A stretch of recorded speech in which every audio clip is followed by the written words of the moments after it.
How y'all feeling? Are you feeling as good as you look? Because y'all look good.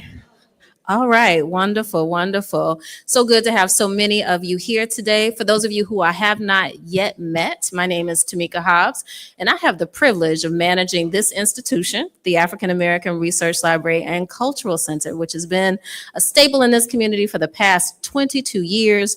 We do the work of celebrating, preserving Black history and culture, and most importantly, in these days, protecting intellectual freedom. Is that all right with y'all? Is that a good thing? Well, I wanted to just let you know that we're really excited about today's program. We're actually live streaming it. So welcome to everyone that's watching on Facebook and YouTube. But this is a very, very special day for us, not only because of the speaker that you've all come here to see, but it's also an elevation of a relationship that we have with a very important institution here in our area, and that is Pyramid Books. Now, Pyramid Books is our local Black-owned bookseller. Akbar and Denise have been holding it down for many, many years, and they have always been very good friends of Arlick. And I just want to thank them for helping to facilitate this event today with none other than Rickey Smiley. So please, round of applause for Pyramid Books. And I know some of you were able to purchase your books beforehand. If they'll also be selling books afterhand. Mr. Smiley will be selling books, signing books once we all get finished. We'll give you some more instructions as we get ready to do that part. But at this moment, I would like to acknowledge our library director. I don't know if she made it into the room. Allison Grubbs is here. She's the director of all 37 branches of our library division, but she was here. I want to thank her for her leadership. The next voice that you will hear will be that of Devontae. Devontae just walked away. There he is. Okay. Devontae Watson, who works with Pyramid Books, is going to do us the honor of introducing our speaker for this afternoon. So please give him a round of applause.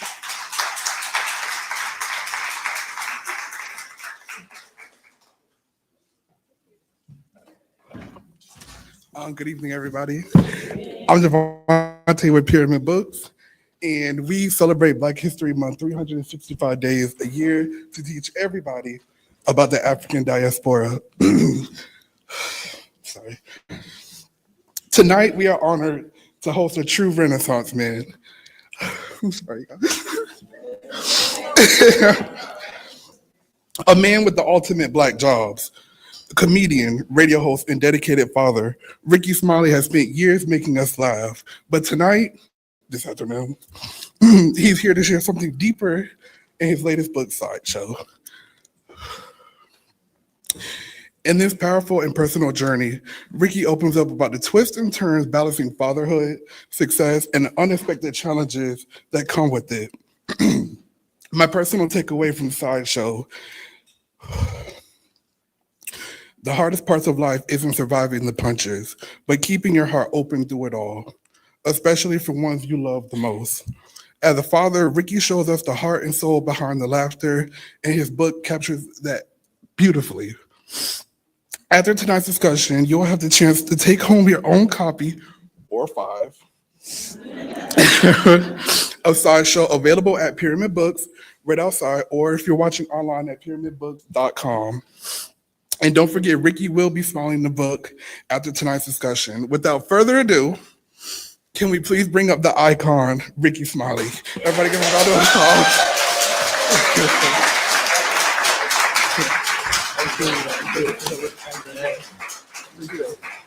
All right, how y'all doing? How's everybody? Good afternoon. Everybody good? Thank y'all so much for coming. I really appreciate y'all. Y'all didn't have to be here. Y'all could have been enjoying your Saturday, but y'all came out to show some support. I really, really appreciate y'all being here. I'm just, hey, y'all, they so pretty. What's up? All right, young man, you sharp now. You clean. All right, well, look at you. Hey, how old are you? Okay. All right, I love kids now. So, young man, when they get a certain age, you have to do them like this. Thank y'all for coming. I don't even know where to start. I've been getting a lot of really, really good reviews on the book. Anybody read it already? Are y'all ready? Did y'all like it? Y'all did like it? Okay. It is just to let y'all know it's a great book. From what I understand from readers that it's a page turner. People said that once they pick it up, they can't put it down. It's just kind of they said they miss meals, they turn their phone off. It's going to take you up, it's going to take you down, it's going to open you up. It's going to get you talking about your own experiences with grief. It's going to help you with grief. It's going to help you with your, because everybody is dealing with grief and have lost a loved one. It's definitely going to help you out. It's going to help you out with grief. It's going to get you closer to God. It's going to encourage therapy and encourage going out to get help, because that's kind of like a thing in our community where we don't go and get help. We just supposed to pray or whatever, but we don't do anything about the trauma that comes with grief, because there are no high school classes. There's no high school classes or college courses to get you ready for grief, to get you ready for losing your grandma who raised you, or your kid. And we live in a society that's so bad and it's so dangerous. And I was just on Facebook a minute ago on the way over here trying to support one of my classmates who lost her 20-year-old son due to violence. So it's not just fentanyl. We're losing a lot of kids due to a lot of circumstances, because everything that we did for fun, these kids, this generation, they are dying from it.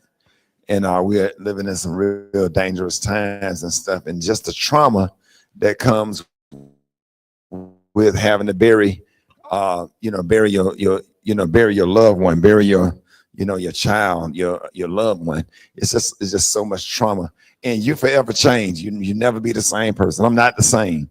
It make you feel like something wrong with you. You know what I'm saying? Like what is wrong with me? Because it's just totally different now. But I went through a lot of stuff. With grief, you go through not only the grief, you go through the insult to the grief is the injury. Then you go through the insult to the injury. It's like the grief is the bullet hole, and the insult to the injury, somebody take a knife and stab you in the bullet hole that you was just shot in and twisted. Y'all know what I'm talking about. The insult to the injury. You have to deal with family members and stuff, the final arrangements and all of that kind of stuff. It just causes so much trauma, and you'll just never be the same, whatever. So I really thank y'all for coming. I want to give a big shout out to my colleagues here. We got Rodney. Y'all give Rodney a big round of applause. And we got Shelby Russian in the building. Y'all get Shelby a big round of applause. So it's just an honor and a pleasure to work with my Hot 105 family. So happy y'all came. You made it, Shelby. She said, "Where you gonna be at?" I'm like, "I don't know. Let me find out." Nah, but anybody have any questions? You can ask whatever questions you want to ask. I'm an open book. So whatever you want to ask, you can definitely ask it or whatever. Raise your hand so we can use the mic. Oh, you got a mic? Okay, I'm sorry. Okay, I didn't see you. Yes, ma'am. So we got people a lady right here. Can hear. Hold on. Let's do the question and answer, and then we'll let you do it at the end. Anybody have any questions about the book or questions what they anticipate? Yeah, right here. Sure. Lady right here. In your book, you talk about how your twins brought you back from a place where you were. How are you feeling now, even several years later? Oh yeah, that's the last chapter of the book. It's called "God Will Give You Double for Your Trouble." Sometimes God look at all of us in our situation to see how we gonna handle it, because our pastor's been telling us for years that everything that we're going through, everything that we're dealing with is only a test, right? But when you're feeling it and you're going through it, you don't realize that you're being tested. You're just feeling what you're feeling and going through what you're going through. And that, when I tell you, just I was when I found out about them, I was here in Fort Lauderdale, and I promise you that was the first time I seen the sun. seemed like God just allowed the sun to go back up. But I wanted to show God, even when I was going through the worst time of my life, probably the worst day that week. My son died on a Sunday. Probably the worst day that week for me, it was that Wednesday. It was dark. The wind was blowing. It was raining. And I had said to God, I said, you know what, God, I'm going to continue to serve. That day, I said, I'm going to go to the Salvation Army and serve. That Wednesday with my son, clothes in the car to take to the funeral home, I said that I was going to go and serve the homeless. And you'd be surprised, I stepped out on faith and went and did that. And all the homeless people was coming through the line. They was like, hey, Rick, man, sorry about your son. My son died too. Now you done lost your son, and you trying to stand in line to get a hot dog, some chips, and a slice of cake and a cup of punch. You lost your child and don't have no resources. And you homeless. How did you hear about me losing my son? And all of that stuff just helped me, and it gave me so much strength, and it gave me so much encouragement, and it also taught me that it's not about you and somebody's situation. Ma'am, hey.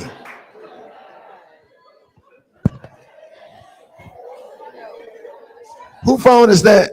Can y'all turn it off?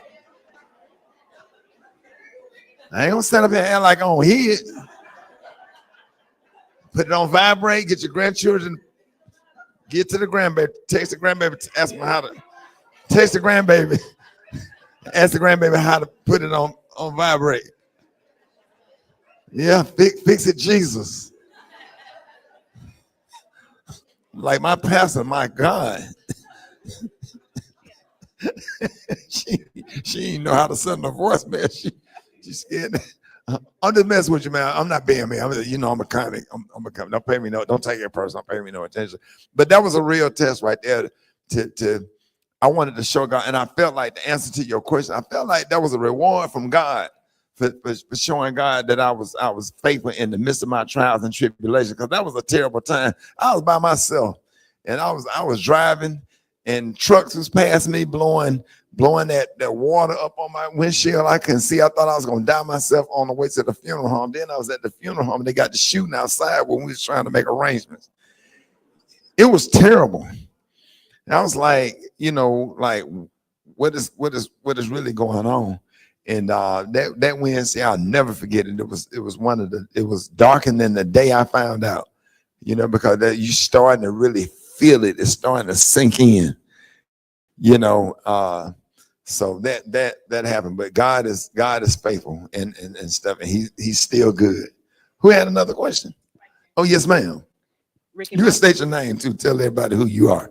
my name is Ayana Miller. Yes, ma'am. Very good to have you here. Thank you for For coming. having me. Thank you for coming. My book just came in the mail today, so I haven't read it, but I did catch a snippet where you had mentioned that your trauma kind of started with your father, and then fast forwarded to your son. So if we kind of rewind the tape, Rickey, with the trauma starting, with your father, what was it that finally made you say, I need to talk about this in book form? If we just go back to the beginning, what made you say, let's put this in a book?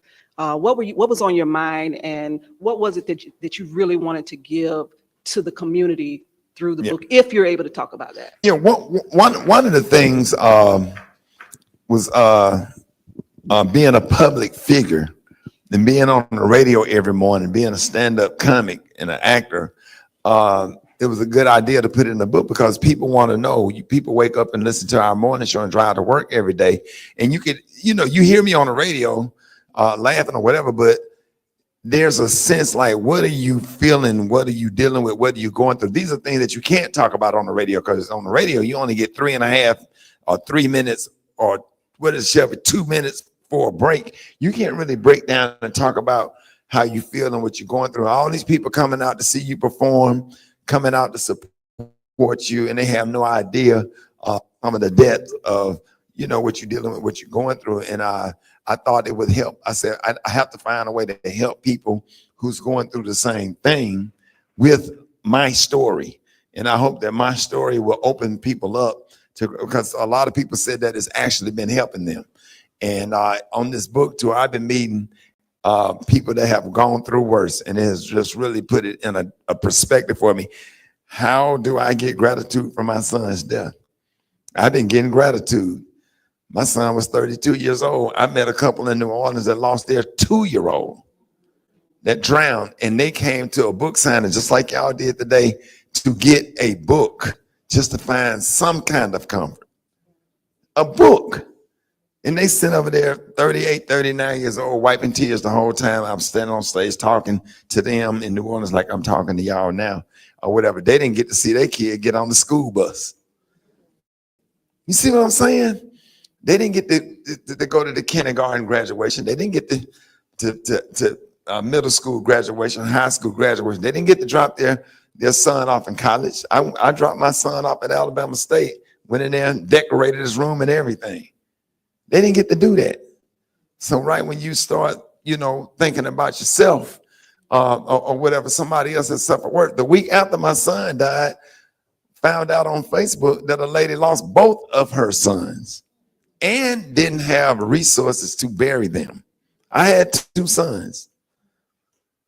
So God was like, okay, why did God let that information get to me? Knowing how I am, regardless of what I'm going through, I got to take action. We got to get in touch with this funeral home. We got to make sure I'll deal with my stuff later. But right now, we got to deal with this right here. We got to make sure and that's the type of stuff that, when I'm trying to talk without getting emotional, when God kind of look at you and be like, God, I think God just really appreciate that, because it just have to be, it had to be done. And like I said, it goes back to my first point. All of it is just a test.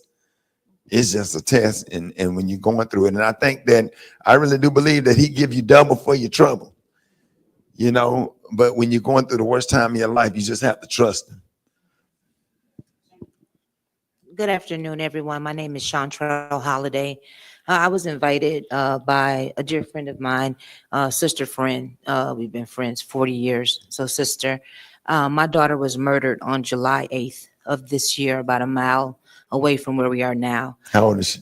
28 years old, my oldest daughter. And my 2-year-old grandson was there, critically injured as well. Thankfully, he survived. But to my point is that I wanted to know, you sounded really strong in your faith, right? From Yes, ma'am. from the 3rd day, right? That Wednesday. What happened when you didn't have the faith? Or did you ever lose, the faith, or, get upset with God, or not trust that, what he says is what it is? I didn't get upset with God. God kind of gave me some signs that all this stuff was coming. He kind of. I had sat down. If you watch my reality show, I sat down and had the conversation with my son on national television. I talked about it, and I never lost my faith with God, because I saw what God did for my granddad. Because my dad was 26 when he died. My dad was 26 when he died, and I watched my granddad go through the same thing. And I want to offer my condolences to you. I am so sorry for the loss of your daughter. I could not imagine what what you're going through. I'm so sorry that happened to you. I just feel so bad. But it gets you closer to God. I tell you this: if I never felt God a day in my life, I felt him then. That's as strong as I, because he kept me. Because how do you survive your child's death? How do you stand there, and watch they roll your son's body in a morgue, like my granddaddy did, was standing there when they rolled my dad's body in the morgue, and then you have to stand there and you have to deal with that. You have to follow up. Go ahead. Yeah, let her. it was almost confirmation when you said that you had the premonition about your son and you had the conversation, because that was my message to the young people at our service, is that I had the premonition, I had the dreams. I talked to her 2-3 weeks prior, stay off of this block. It was a drive-by, at a store, and that whole thing. And I just wanted to, follow up and just say that, one of the therapists, I kind of got upset with her because she asked me, is it possible? Because I said, what am I going to do, this scream and fall out and, knock stuff over? And she says, is it possible that you grieved her while she was alive? And so when I think about those premonitions that kept coming and I just listened to you, it was almost confirmation for me to, get back with her. And thank you. And I don't want you or no parent in here to feel guilty, because there's no handbook that come with raising kids. We have all did the best we could. All of us. Ain't no perfect parent. We have all done the best that we could with what we had. Nobody want to see your kids die and sit up there, and go through all of that stuff.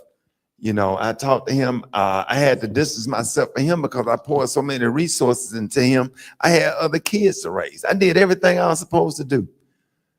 People in my family thought I was feeling like feeling guilty because I hadn't talked to him or whatever. If it could have been bad between us if I got close to him after some of the things that came out of his mouth. I'm just being honest. He was a great kid, but I didn't have the full understanding of what comes with some of the behavior of addiction. Because I'm a dad. I'm a black dad. It's just certain stuff you just can't say to me, because I'm finna find you. We finna take this to the streets.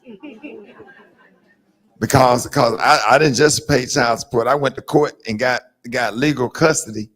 I cooked meals. I washed clothes. I cooked chicken and dumplings. I slaved over a pot every day. It was hot food on the stove when they got home. We didn't do pizza and Burger King. I cooked cube steak, gravy. I got every day. When they come home, they got food on the stove. I deserve, respect. And we got to talk to our kids. I'm just gonna be real. We got to talk to our kids. The Bible said, honor your mother and your father, that your days may be long. And honor your mother and father don't mean just being nice to them when they're in the room with you. Whatever they tell you, you honor them by respecting them and doing what they tell you to do when you're not with them. It's consequences, and the consequences are greater now. Children ain't going to church no more. Children don't go to Sunday school. We had consequences. We went to Sunday school. We scared. We scared that we gonna go to hell. I'm still scared to go to hell. It's just certain things I ain't gonna do or say around older people and all this kind of stuff. You ought to hear me talking about, yes, ma'am. No, I be scared my grandmama gonna come from her grave and slap me in my mouth if I don't say yes, ma'am. A girl could be 23 years old working at Burger King. Would you like this? Say yes, ma'am. Just very respectful. People like, who? Why you don't have to say yes, I do. You better say yes, ma'am, and yes, sir, to people in authority, and be respectful and be kind. You know what I'm saying? I'm blessed because God could have took my life. My daughter was shot 1.5 years before my son died. I was shot in 95, sawed off 12 gauge, point blank range at a gas station. I wrote about that in my first book. I almost died. So you ought to see me in church. Don't sit by me in church, because I be so thankful for my life. I be praising God like my grandmama did. I could have been dead, sleeping in my grave, but God made old death behave. You understand? If I ain't never felt God a day in my life, I really felt him after this. That's the first time I really felt his presence, because I had no choice but to lean on him. Not even lean on him. He was actually carrying me, because when I found out, I was by myself and I got to figure out how to get home. And I got to walk through an airport where everybody know who I am, but they don't know what happened. And I have to be nice and speak and crying on the inside, asking God, like, if it weren't for my other kids, I would ask you to just please take me, because I can't take this. So it was tough. I'm really sorry for what you going through and what you've been through. And I really appreciate you being here. I'm gonna make sure I give you a big old hug. Thank you so much for that. Yes, ma'am. How you doing, Ricky? My name is Tisha. thank you for writing this book. I really related to Put it it. real I'm one close. of your fellow zombies. I lost my son 4 months after you called us zombies. How old was your son? What was his name? 29, Eric. He lost him in May of 23, 4 months after you did. My daughter bought me your book as a form of therapy, and it was really great. But my question to you is, she wants me to therapy. This is my daughter right here, Tiara. She wants me Thank to you for bringing mom. She wants me to see therapy, but I keep telling her, like, I don't feel myself taking advice from somebody who hasn't gone through this. So how did you find a therapist that was able to? No, mom, you ain't gonna find no therapist that lost a kid. So I got you. I understand what can you. they give I me? understand. I understand what you're saying, but let me break it down for you, mom. First of all, let me say I'm sorry for your loss. I am so sorry for your loss. God bless you. God bless your family. This is what's been showing up to all of the book signings. And I thought I was gonna go on tour and sign some books and hug, take a picture, and keep it moving. It's been heavy. It's been a lot of people that have suffered a loss and looking for some something that they could get from this to help them. Mama, when we roll our ankle or your knee snap out of place, we don't open up a Bible. We go to the doctor. The brain is a muscle just like your ankle. And you have to go and get help for your trauma. Because the brain is a muscle just like your ankle. You got to go and sit down and a therapist that's professionally trained to help you process those feelings and emotions that you're dealing with. Because I'm gonna tell you something, as time go by, you'll definitely heal, but you can heal wrong. It's a lot of people that didn't go to physical therapy, dog team. They didn't go to physical therapy and they are healed, but they have a limp. And you don't want that to happen to you. My therapist, I was coming down here, the 1 year anniversary of my son's death. I came to Fort Lauderdale or whatever. I got me a little apartment over here. And I came down here and sat down and just to get away, to get my mind right. I was going to physical therapy right off Hollywood Boulevard, and I was getting therapy twice a week. Twice a week, she was doing 2 hours. I was getting 4 hours. Like I was paying, like I needed, I had to talk to somebody. I was gonna go crazy because you know what my job is? My job, I don't work at Amazon. My job is to make people laugh. The total opposite of how I'm feeling on the inside. Do y'all know how hard it was to get up every morning? It's still hard to get up and do the morning show. 8 million people, not just Miami and Fort Lauderdale, Chicago, Detroit, Flint, Michigan, Mississippi, Dallas, Houston, Baltimore, DC. We're on the radio in 100 cities. So responsibility, you got to get up and you got to go make it happen because that's your job. And their problems is way worse than yours. And you got to be funny. You just can't get on the radio and talk about how you feeling on the inside. You don't want people changing the station. You got to be funny. And you booked. The Improv, your name is on the wall at the Improv. You booked. You got to go up there and get up on stage and have some courage, and you got to get those jokes in, which actually helped me. It actually helped me during the morning show because I'm not laying in the bed thinking about it. But I would encourage therapy to the T. They probably might not have suffered a loss, but your daughter is absolutely correct. Trust her on that one. Because our generation, we understand. We took psychology 101. We took all those classes and those courses in college and have a better understanding of how the brain works. The generation before us don't have quite that understanding, and they can't figure that out. But once you get in there, after about 5 or 6 sessions, it's going to start to make sense to you, and you're going to start to put it together and process because it's work involved with healing. She's going to give you some exercise. You're going to be coming home doing homework. And then another thing, anybody knows Sabrina Fulton, she got a whole program down there. I'll be sending women classmates from Alabama all the way down here to Fort Lauderdale to go and support her because all of the mothers that have suffered a loss fly into town and they have a whole weekend of events together. and it's heavy. I was going to those before my son died.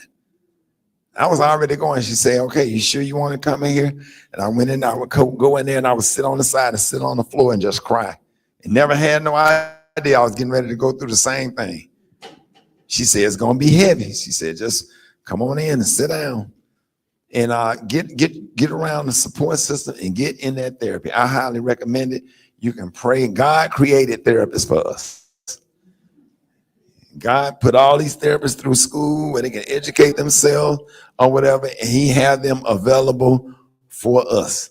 You can pray all day, but you got to go and get that therapy. You can pray when you roll your ankle. You understand? But you don't do that. You go to the doctor, and that's the same thing for our mind. I don't care how old you are. You suffered a loss too, man, with the blue dress on? You? Yep.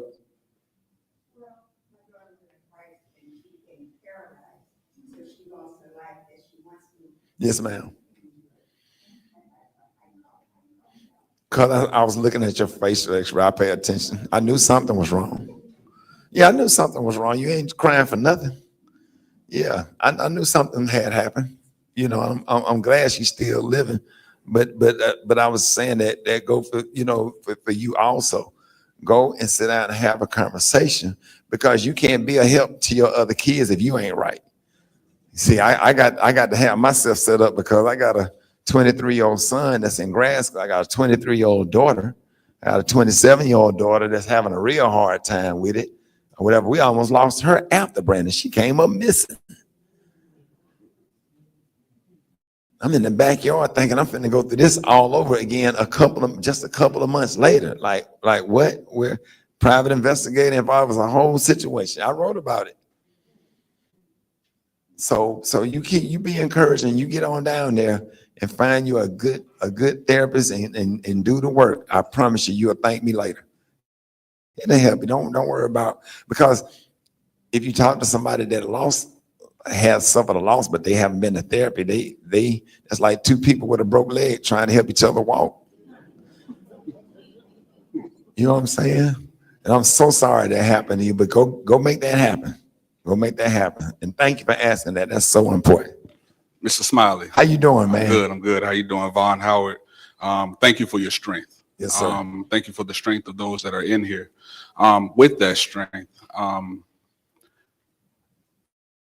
I know that specifically in our community, therapy is not the norm. Again, we say pray about it.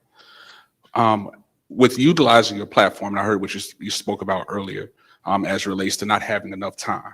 But sometimes people think that they're alone in these situations. So how could we as both community, both entertainment, really take the time to really have these serious conversations, because that your strength may be the strength of somebody else to strengthen somebody else. So how can we go about doing that? Talking about it more. We got to talk about it more. We got to go to therapy, and we got to tell people that we went to therapy. We got to spread the word, because that's help. We tell everybody we went to the hospital. My ankle is here. We show everybody our cast, and we get everybody to sign our cast because your arm is healing. So. Question here. Hi, Ricky. My name is April Cunningham, and I am a daughter on the journey.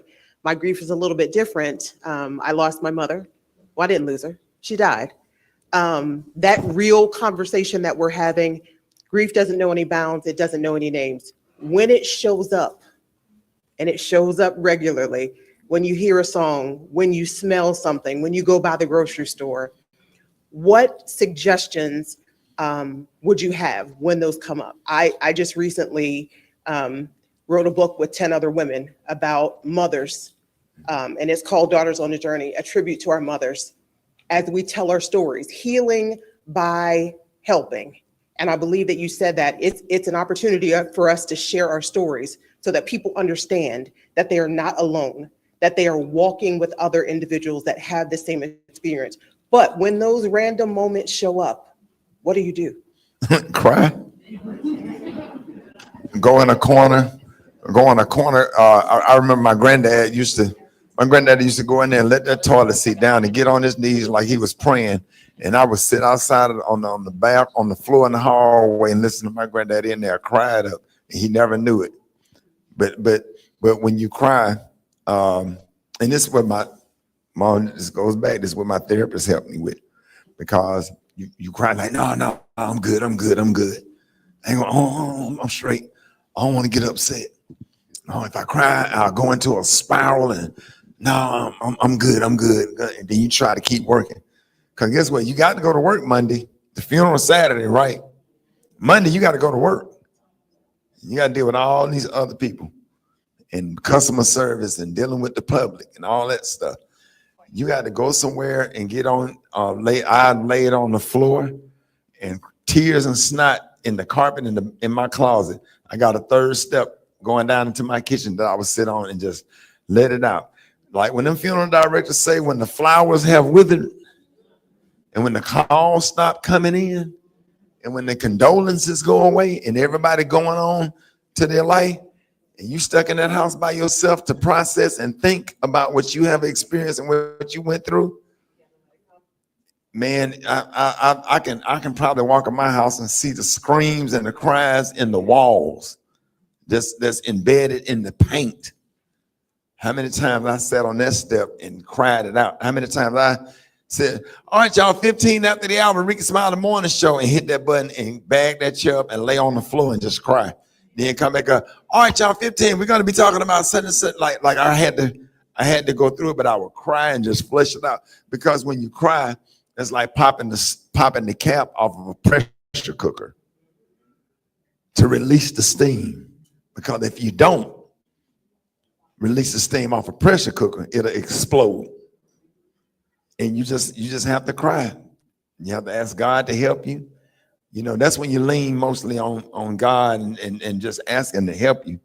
And just know that he'll never leave you or forsake. Let me tell you something. It goes all the way back to your Sunday school and your Christian training. Once you know that God will never leave you or forsake you, you will never be alone, you'll never feel alone. Even if you're in a house by yourself, he's there with you. You just have to know that. And you have to lean on that and just know that and feel confident about that. When nobody else hear you, I understand. He hear you, he understand. And then always use those perspectives of the people that have went through worse stuff to just try to, that gives me strength. Talking to this lady right here and mom back here, listening to them, I feel a little bit better about my situation. You know what I'm saying? They lost daughters. You know what I'm saying? I just can't imagine. You know, my son was a man, but imagine losing a daughter. Had a lady in DC say, I had one child. I had a daughter. She was 18 and I lost her. I was standing in line in TSA in Atlanta airport. A lady got out of her line and she walked over to me. She said, I know how you feel. Like a zombie. It's like you walking down a dark road and you see all these zombies. They ain't gonna bother you. It's like even when I perform, I can look in people's eyes and know that they lost a child. I can just like you know that man is a bruh. He don't even have to have no shirt on. It's just his whole aura about him. You know that he's a bruh. You know that. Same thing with that. I can see it. I can be on stage performing. I said, thank you, good night. And you can always find a couple they clapping, but they got a sadness in their eyes. And God just giving me enough discretion to say, hey, come here. Y'all go over to the side. And I get it right every time. Every time. So let those cries out. Don't hold it in. Don't be strong for nobody. For nobody. Because if you don't cry, you'll lose your mind. How you doing, ma'am? Hey, Mr. Smiley. Happy to have you. First of all, we're going to thank God for you being here at 6 o'clock every morning. Yes, 6 ma'am. o'clock, I'm telling you, it helps. It helps. Oh, the praise break. Oh, praise break. If y'all hear that, y'all get up early. Yes, and I'm up with you. But I embrace the death part of it. Everybody losing loved ones. But what do you do when you're dealing with something in life? It's just like death, but it's with your family. Because I know you're a family-oriented man. Yes, ma'am. You believe in family. You're a man of valor, and with morals. I love your morals. But when you're dealing with something just as hard as death, but it's with your family, everybody's alive, they're alive, but it's like death. You deal with something that you never thought your family would do because your mom left a legacy of love, and Put the mic she's up. gone, but they do something Bring the mic totally closer different. to you. And their family do something totally Bring the different mic than the closer to you. legacy that your mom left. Yes, Your ma'am. mom left a legacy of family and love. That's what she built the family on. But the family do something totally different that blindsides you, and it's like death. It's truly like death. That's Yeah. something I'm experiencing. Don't be surprised when everybody do what they're supposed to do. And with that, you will never be disappointed. When somebody said thank you, I'm shocked. When somebody say, how are you, Mr. Smiley? Would it be okay if I have a picture? I am shocked. It don't shock me when people don't do what they're supposed to do. I expect that this is a different time. This generation is something else. And I hate to say that. Just you will never be disappointed. Just always expect the worst and hope for the best. Because you just did these folks are not from your mama's generation. They're not from your generation. They just different. Ain't nobody gonna do the right thing, even in death. Death will show you who people really are. I had an uncle that passed away and left me in charge of everything. He had his oldest daughter is older than me. And when we sat down to make arrangements, you know what I did? What would you like? I know he left me in charge, but what would you like? You know how many conversations go on in the funeral home when people are already dealing with trauma and somebody sit there and don't have no kind of, I didn't even make my son's death about me. I got the name and the brand. I didn't walk in the church first because I paid for it. My son's mother walked in there first and her husband, because she the one carried him for 9 months and laid down and gave birth to him. I had to respect her. I drove to Atlanta and offered my condolences to her. Me and my kids, we got in the car and we sat in the living room on the floor and made those arrangements real quick. And I said, I am here to take marching orders from you. What do you want? Tell me what you want. And she told me everything she wanted. And I went back to Birmingham and went to the funeral home and did everything. That's the right thing to do. I don't care how many court battles we had. You have to do what's right. But everybody, we just live in a society where everybody's selfish. They don't care about how other people feel. They don't have no compassion. They don't have no respect. You know, and it just takes a special kind of person. So you continue to be that person. You continue to lead. You continue to do what's right.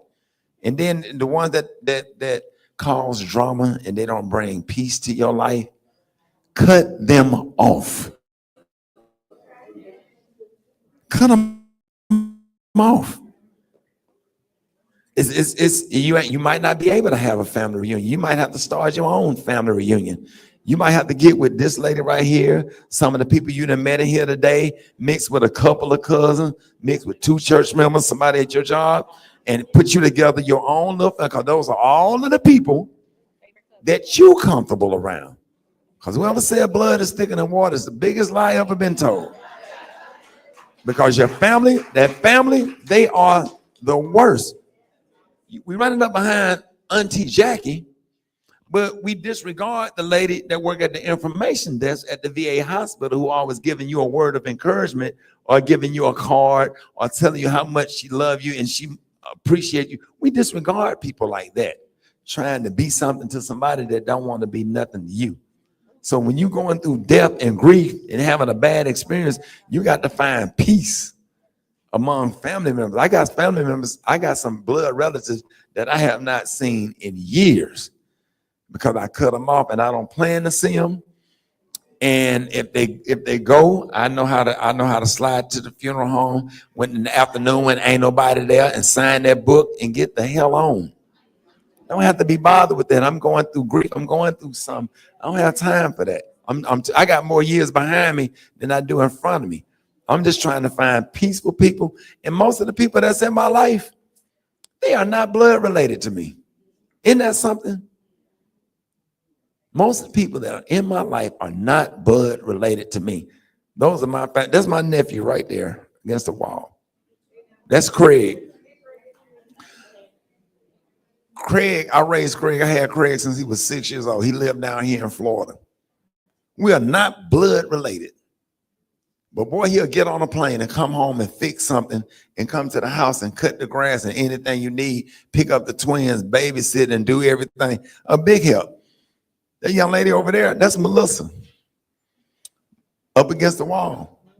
She was a little mixed girl that played on the steps when I was 21 years old when I got my first apartment.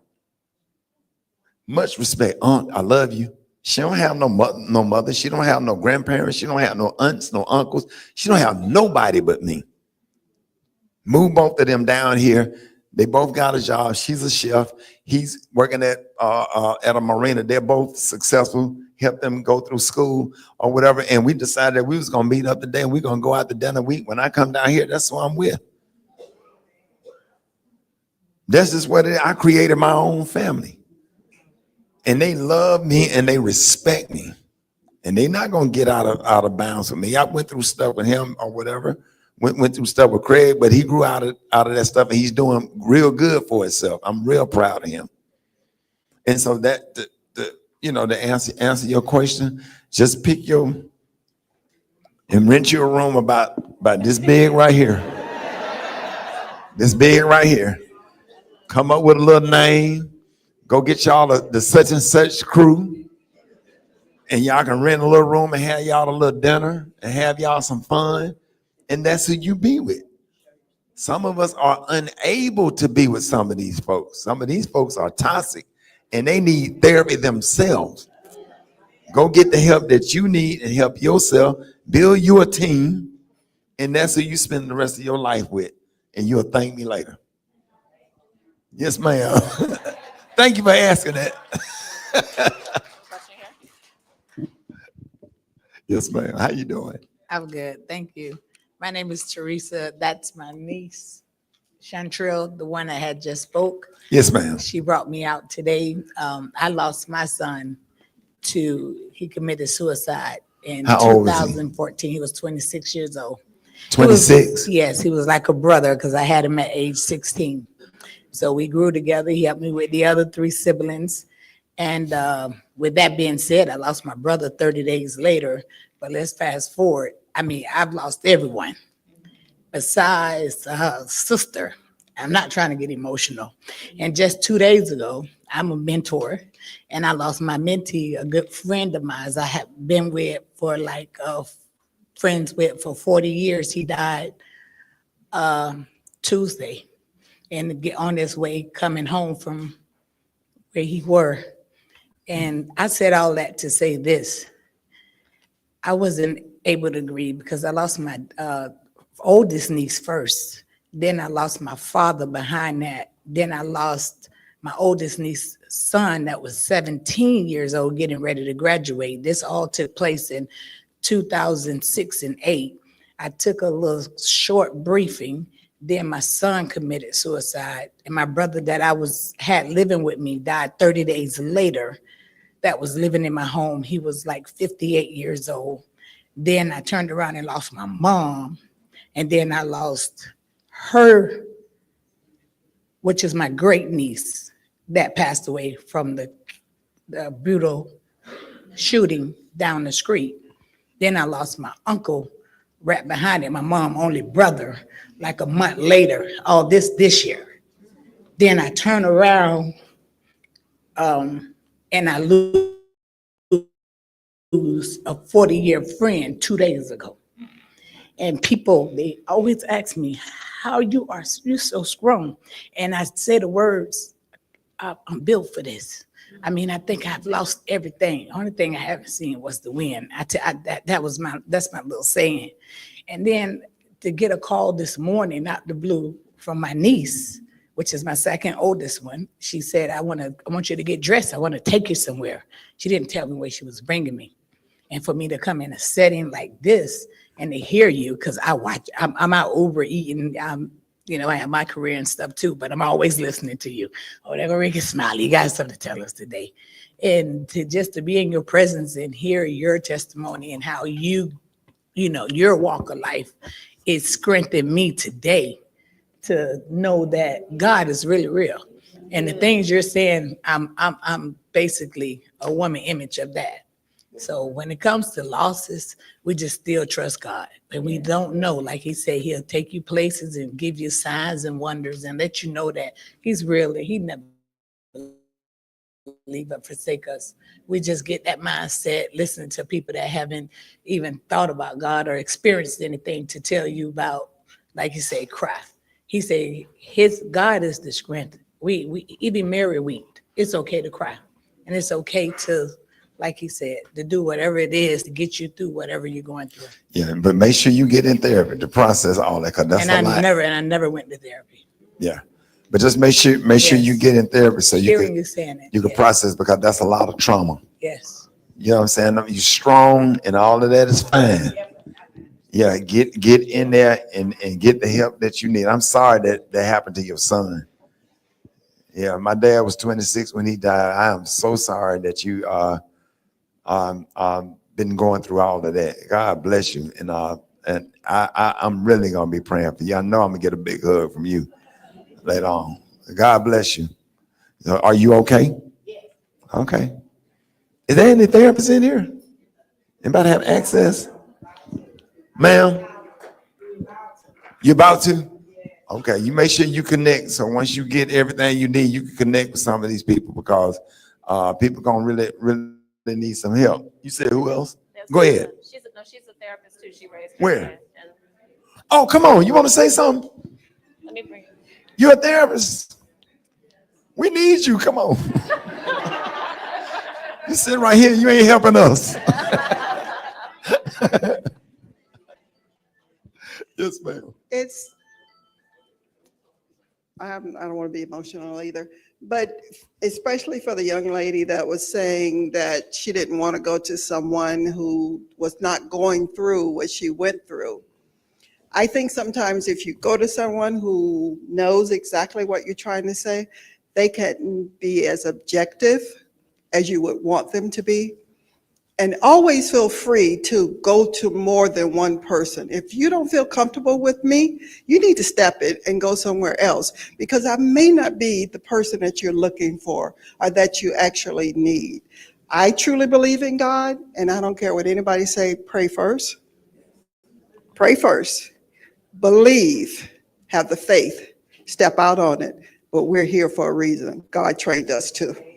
Yes, ma'am. That was good. We had another question over there. Oh, okay. And then we got you. Why did I stand? I'm Reverend Dr. Pat Langston Crusoe Jackson. I lost 4 nephews within 8 years. Last year, I lost 2 brothers, a husband, and a nephew. So my housekeeper said to me about 2 or 3 weeks after the funeral, she said, "When are you going to cry?" I said, "I've already cried." And as a preacher, when you do grief therapy, I always tell people it's like when you're in a fog, but you be talking to them from your training, and it really doesn't hit home until it hit you.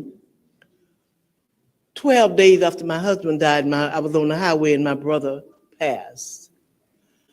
2018, I had a head-on collision on the Hart Bridge, Jacksonville, Florida.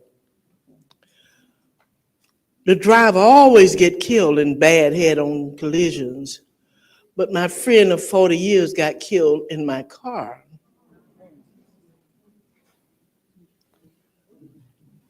How did I survive as a preacher?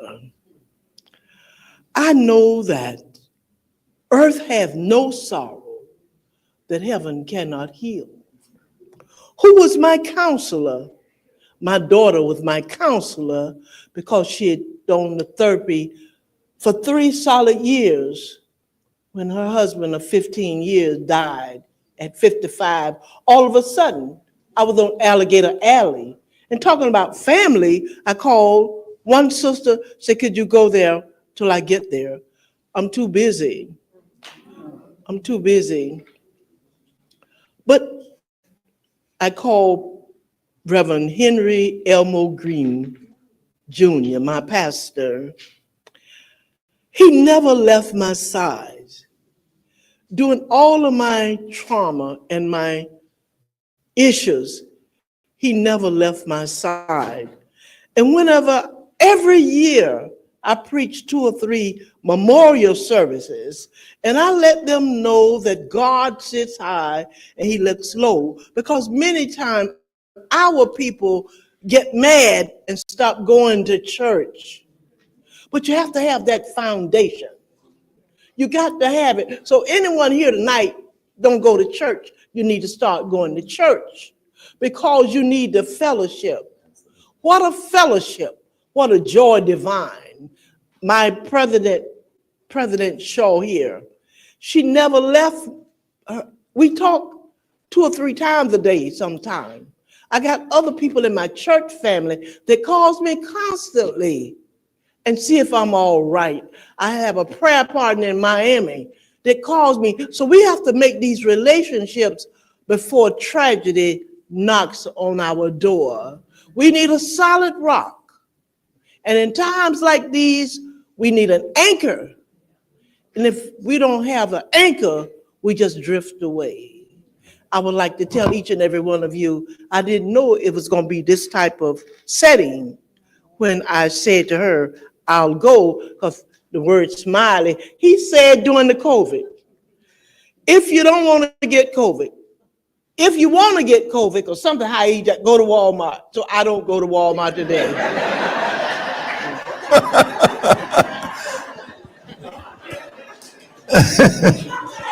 Thank you for that. You're absolutely right. Yeah, that Christian foundation, ma'am, that Christian foundation is absolutely what keep you at the end of the day. Absolutely. Yeah, the lady right here. We'll figure it out. Hello, After you, everyone. I'm gonna get her. Got you. Hi.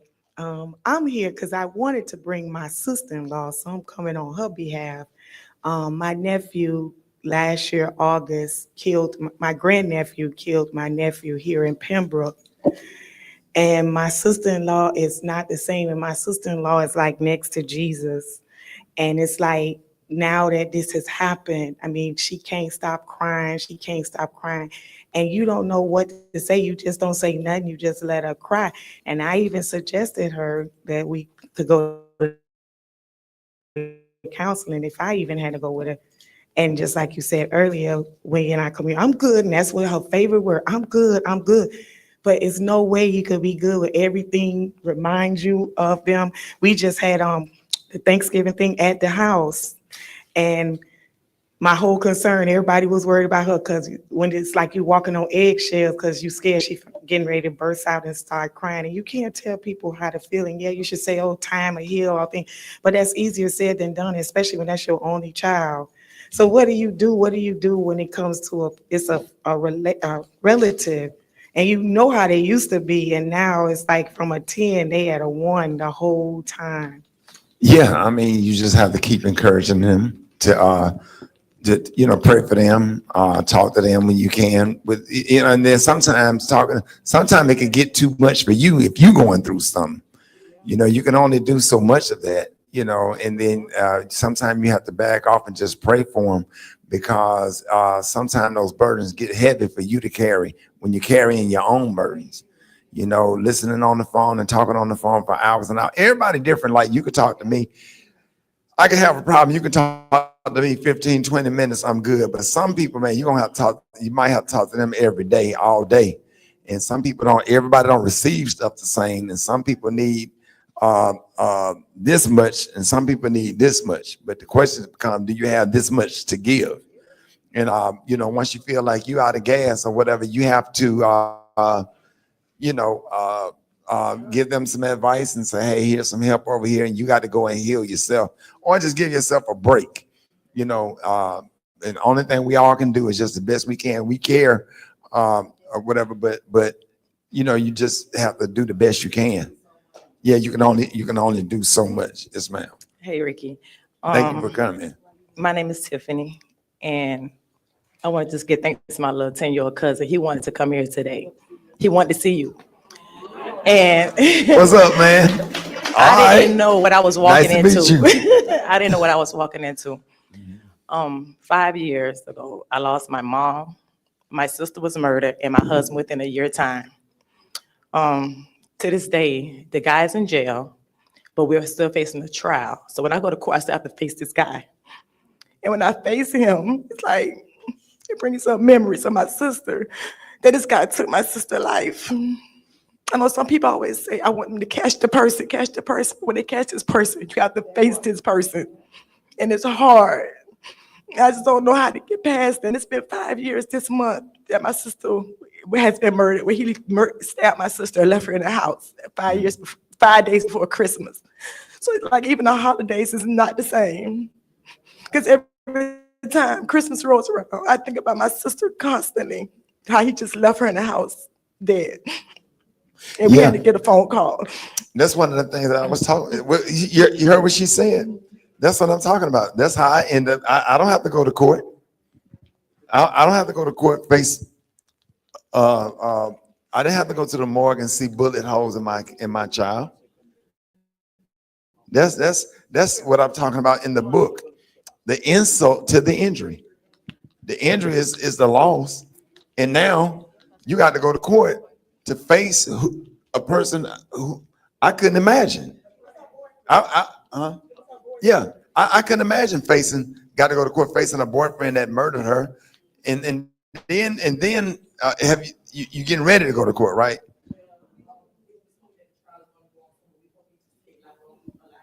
Right. But let me get you ready for this. Get ready for somebody to not apologize, ma'am. Yeah, that's what I'm saying. Get yourself ready for that. Get yourself ready for him sitting there smirking. Don't expect an apology. Don't expect no accountability. Expect the worst. Then you will not be frustrated or disappointed because it's already hurtful and people just don't do the right thing. You're dealing with a demon. And there's just a lot of bad people out there. So don't let stuff like that shock you. Expect them to come in there laughing with his lawyer. Expect the whole case to look like it's going in his favor when the defense take their part. Do y'all know after my son died, I haven't seen my granddaughter since my son's funeral? That's what I'm talking. The insult to the injury. Went to court, had a black judge who's a woman. You would have thought that I had raped some little girls the way I was treated. How dare the nerve of you, Rickey Smiley, a successful man, bringing this woman to court. The nerve of you. The nerve of you. Who wants to go to court? For visitation? Nobody's trying to make it appear with the language that I'm trying to take the child. Visitation. Own grandparent rights. That's a law. That's why I went to court and filed. Visitation. So I've had to do FaceTime with my granddaughter for 2 years. Haven't been there, and that's the only, and look just like my son. That's the only thing my son left on this earth. And that's an insult to the injury. I don't expect the judge to do the right thing because I'm a man. Sitting in a courtroom, successful, Rickey Smiley. The nerve of you. Had her Delta Sigma Theta glasses on. It's crazy because it was my aunt line sister. That's crazy. The condescending tone. I don't expect nothing but justice when I go to court. That's what the law is for us to file, and somebody keep you, just the insult to the injury. You know how hard it is to go to court being a public figure walking in there. You got to go through security. You got to get on the elevator. Everybody in the court talking about you. It's like looking at you like you did something. I just had a car accident 2 weeks ago. Everybody jumped out of the car and ran to the lady to see was she okay, and she hit me.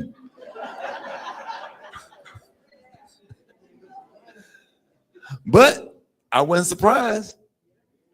For some reason, I felt like everybody's been running that car when she jumped out and started crying. I felt like everybody's finna run over there and then look back at me. Rickey Smiley. Little Darryl then hit that lady.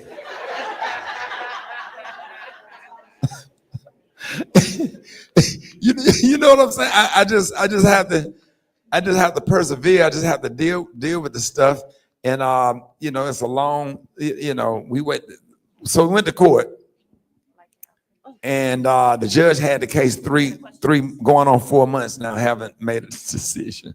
4 months. 4 months. Yeah, my granddaughter is 5. My granddaughter was coming over there every single week. I was trying to be a liaison between my granddaughter and her dad, trying to help convince the mother to allow him to see her. And I knew what we was dealing with. It's just been difficult. Even just being with my granddaughter and being with her, I have a piece of my son, and that was taken away from our entire family. Not only just me, my mom. My son has a great grandmother. My son has a grandmother. My son has a mother. She has alienated the child from everybody. And 2 expert witnesses testified that is damaging to a child. But I'm Rickey Smiley. How dare you come to court and take this poor woman to court? That's been my whole life, just trying to get access to him. Okay, that's a whole nother book.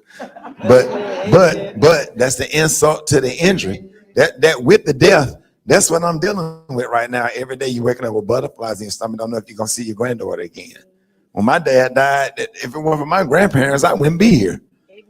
I would not be here if it was not for my My founder is Ernest Smiley.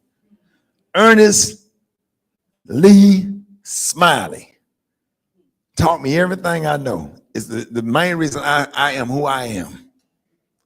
And if it was not for him, if I was alienated from my grandparents growing up in the projects, I would be dead or in jail. Taught me everything I know. I'm 56. I ain't never smoked or drank in my life. Ever. I just refused to do it. I saw my dad die. I saw what my grandparents went through, and I decided, made the decision at 6 years old on that front row, I ain't finna do none of that. More than my dad being dead, I'm looking at watching my grandparents cry like that. I'm in therapy for that. That still haunt me to this day. Sitting there watching my grandparents cry like that. That tear me up more than losing my son. You think that's hard, losing a son, but sitting on that front row watching your grandparents cry like that. And then I become him. I become the same man that raised me, and I watch him grieve my whole life. My granddaddy died when he was 92. He's been gone 5 years. Everybody knew my granddaddy. Y'all saw him on Facebook. And I end up becoming him. Experience what he experienced. So I talk about that a lot in the book, the connection between the generation, what my grandparents went through and what I went through. So you're gonna really you're gonna have to turn the phone and the TV off, because it's gonna make you, this book gonna make, it's an easy read too. It's not complicated, and it's written how I talk. And for everybody that can't read fast and read real good, guess what? I got the audio. I wish I can be a fly on the wall. I know 1 or 2 of y'all gonna be talking about to he. I'm like, ma'am, it's the.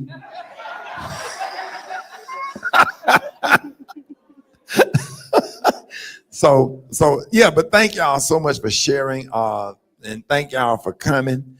And I really appreciate. Give yourselves a round of applause. Hey, and you know what I would like for y'all to do?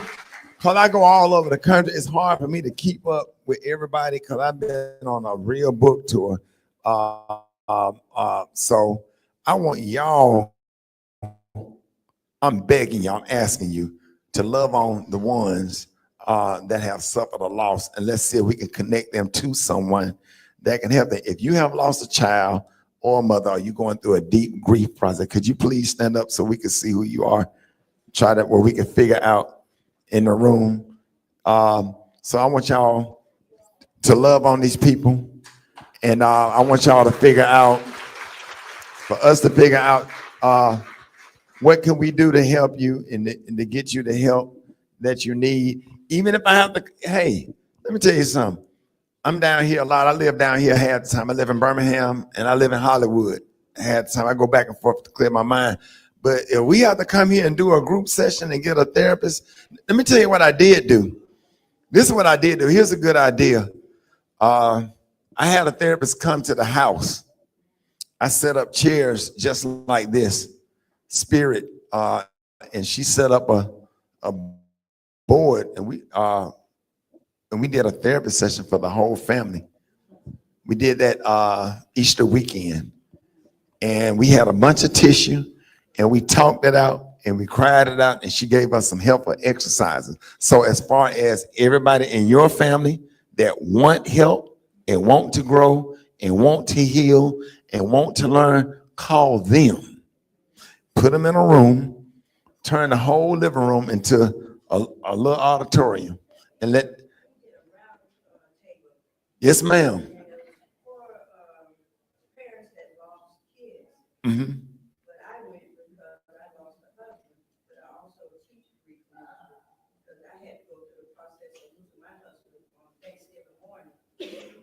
Yes, ma'am.